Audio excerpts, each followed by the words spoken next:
एक गांव में एक बाबा रहते थे जो सभी की समस्याओं को दूर करते थे। जो भी उनके पास आता वो उनकी समस्याओं को हल करते थे। उनके आश्रम में लोग आने लगे थे जिसकी वजह से ये बाबा प्रसिद्ध हो चुके थे। बाबा जी के पास आकर जो कोई व्यक्ति अपनी इच्छाओं को प्रकट करता, बाबा जी उनकी इच्छाओं को पूर्ण करते।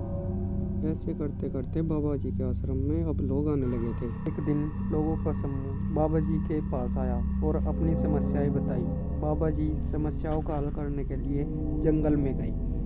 जंगल में जाकर बाबा जी ने भीषण यज्ञ किया। यज्ञ करते हुए उन्हें सिद्धियां प्राप्त की और फिर गांव पहुंचे। गांव पहुंचकर बाबा जी ने फिर सबको बताया कि उनकी समस्या का हल उन्होंने कर दिया है। एक मूर्ख मनुष्य ये सारी बात सुन रहा था जो बाबा जी से वैसी ही सिद्धि प्राप्त करना चाहता था। वो पूरी रात सोचता रहा कि मैं कैसे सिद्धि प्राप्त करूं, बाबा जी से कैसे मिलूं और कैसे सिद्धियों का उच्चारण करूं। बाबा जी के साथ वह भी जंगल में चला गया।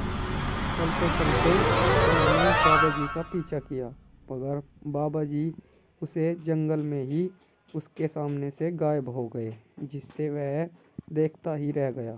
उस व्यक्ति ने बाबा जी का पीछा किया। वह भी देखना चाहता था कि बाबा जी सिद्धि कैसे प्राप्त करते हैं।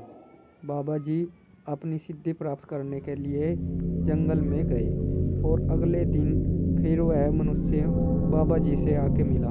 बाबा जी मुझे भी सिद्धि प्राप्त करनी है। वह मनुष्य बाबा जी से कहता है, बाबा जी मुझे भी यह सिद्धि प्राप्त करनी है, मुझे भी ये सिद्धि प्राप्त करने का ही है। जिसे बाबा जी उसे सिद्धि से मना करते हैं पर वह व्यक्ति नहीं मानता।